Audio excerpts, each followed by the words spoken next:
aplicações na física, né? A física usa bastante o conceito de produto vetorial, né? Na teoria eletromagnética, o produto vetorial aparece, na verdade foi da teoria eletromagnética que surge a formalização dos vetores, né? Então, foi justamente para explicar essa relação entre campo vetorial e entre campo magnético e força magnética que surge essa ideia, e depois se verificou que ela vale para outros fenômenos, como o torque, por exemplo,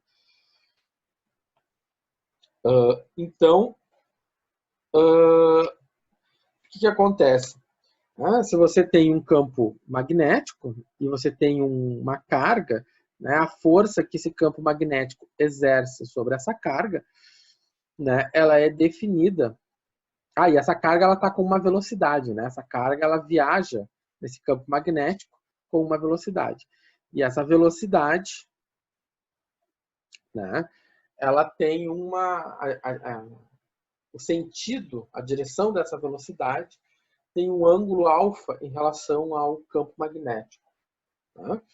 Então, se verificou, né, que essa força que vai jogar para cima, essa carga, ela é dada por essa relação aqui, que é um produto vetorial. Que lá na física, muitas vezes, pelo menos, eu acho que essa relação eu tirei de um livro de ensino médio. Lá no livro de ensino médio joga isso aqui. Aí eu peguei o livro do Halliday, né, que é um livro que não é de ensino médio, ele joga essa relação. Tá? É a mesma relação, mesma coisa. O que é uma carga, né? E como sendo carga, ela é uma quantidade, é um valor escalar, né? E V é velocidade, e velocidade é um vetor, e campo magnético também é um vetor. E gera uma força que é um vetor. E a magnitude da força, né, é dada, então, pelaquela expressão que a gente viu lá uns slides atrás, né? Módulo de V vezes módulo de B vezes seno alfa.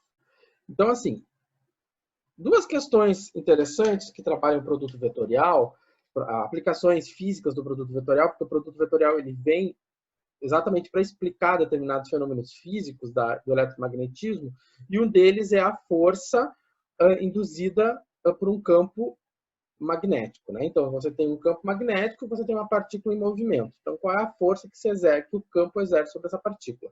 Então, nesse exemplo aqui, né, nós temos um campo magnético, que é um campo vetorial, né?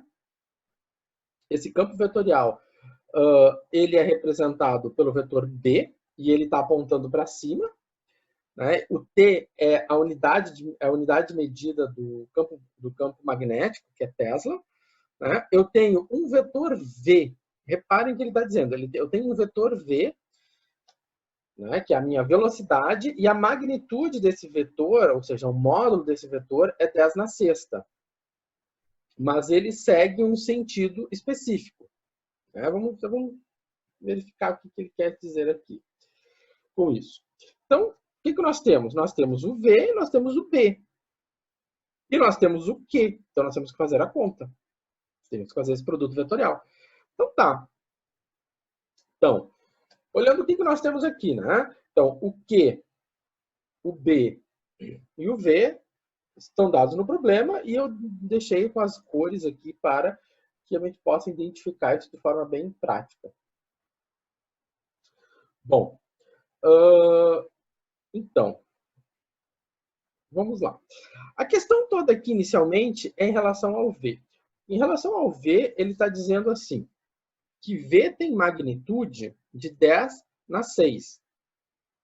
Na direção e sentido de menos J mais K. O que ele está dizendo? Que nessa direção, né, eu peguei a direção, vou botar aqui, né, vamos supor que aqui está meu Y e aqui está meu eixo Z. Né, e aqui está meu eixo X. Então, o meu vetor V, ele está indo nessa direção aqui. Então, nessa direção aqui, né, o que é essa aqui. A minha velocidade é de 10 na menos 6. Ou melhor, de 10 na 6. Então, quando eu quero saber, quando eu quero pegar exclusivamente a direção de um vetor, eu vou considerar o versor. Por que o versor? Porque o versor, o módulo do versor, né, ele é 1. Então, o módulo do versor é 1 vezes esta magnitude, vai dar exatamente o vetor, né, da velocidade. Então, vamos ver o seguinte, vamos ver como é que funciona. Então, V tem magnitude de 10 na 6. Tá? Ou seja, o módulo de V é 10 na 6. O vetor U, né, indica a direção e sentido da velocidade, mas ele não indica o módulo, porque o módulo disso aqui não é 10 na 6. Então, eu tenho que juntar essa direção e sentido com esse módulo. Como é que eu vou juntar essa direção e sentido com esse módulo? Muito simples. Se o versor, né? Se o versor é um vetor unitário, o que basta fazer? Basta eu multiplicar 10 na 6 pelo versor. Então, se eu multiplicar 10 na 6 pelo versor, eu vou ter, então, 10 na 6, né? Porque o módulo é 1. Então, tá. Então, quem é o meu versor? Como é que eu determino um versor? Vamos retomar lá do grau A, né? Então, lá do grau A, o meu versor, eu preciso saber o módulo. O módulo de U é raiz de 2. Né? Então, para eu ter um versor, vai ser quem? Vai ser menos J vezes raiz de 2 e K dividido por raiz de 2. Desta forma, o meu vetor V, que é 10 na 6 vezes o versor, vai ficar 10 na 6 vezes o versor, né? Se você quiser escrever de uma forma mais bonita, né, você coloca o raiz de 2 em evidência e fica com raiz de 6 dividido por, ou melhor, 10 na 6 dividido por raiz de 2, né? Então, 10 na 6 dividido por raiz de 2, vezes, então, esse vetor. Então, lembrando que, para eu escrever esse vetor nesse formato, eu peguei, ele está considerando o módulo do vetor, a magnitude, que é 10 na 6, e considerando a direção e sentido desse vetor aqui. Bom, então tá. Então aqui era só um trabalho extra que tinha que fazer para tratar do vetor V. O campo vetorial, ele foi dado, né? Que é o B. Então, e o Q está aqui, né? O Q, ele é um escalar, que é um número. Então, juntando tudo isso, nós vamos ter o seguinte. Primeiramente, nós vamos tratar disso aqui.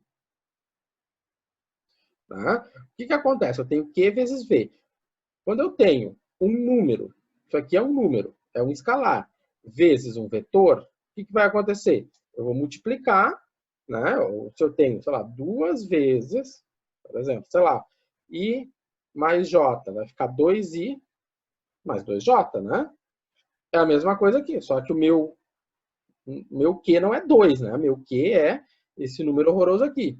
O meu V não é I mais J, o meu V é esse vetor aqui. Então, é a mesma história. Então, o que vai acontecer? Né? Eu vou multiplicar esse número aqui por esse número aqui. E quando eu faço essa multiplicação, o que acontece?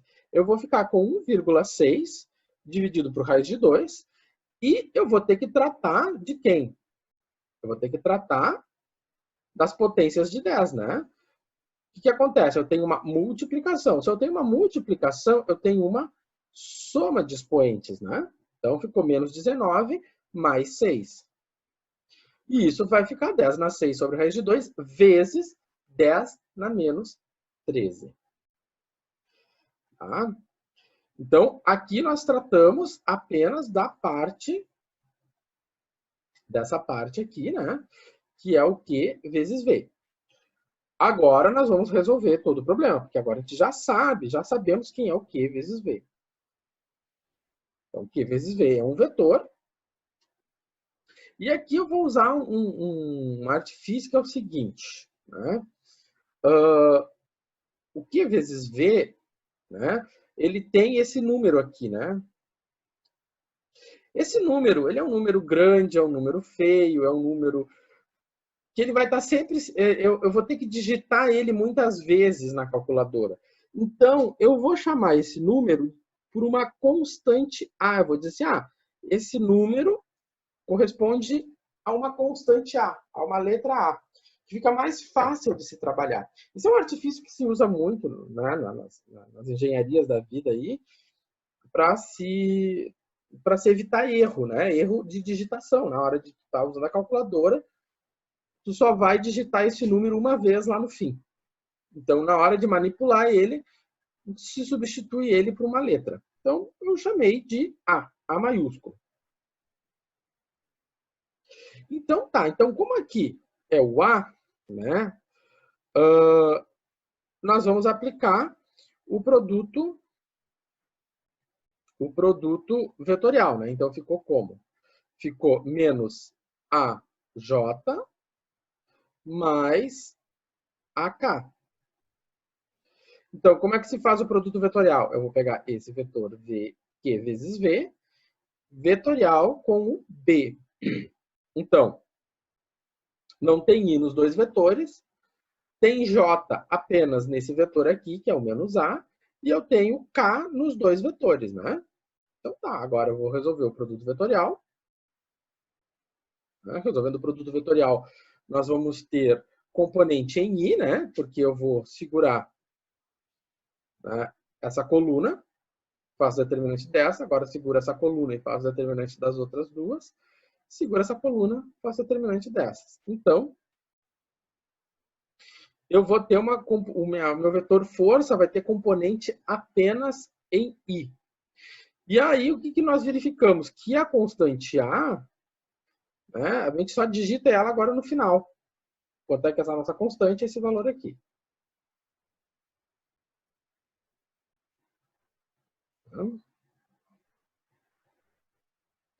Então tá, então se a nossa constante era menos 0,004 vezes A, o A é esse valor aqui, né?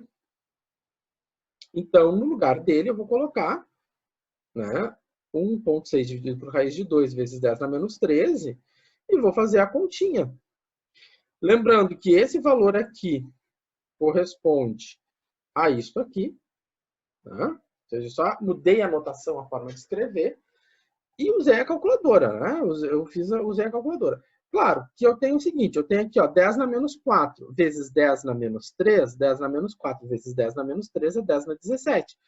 Porque eu vou somar os expoentes, né? Ou seja, menos 4 menos 13 dá menos 17. Certo? Então, menos 4 vezes 16, menos 1,6 dá menos 6,4 dividido por raiz de 2. E aqui, então, está a força.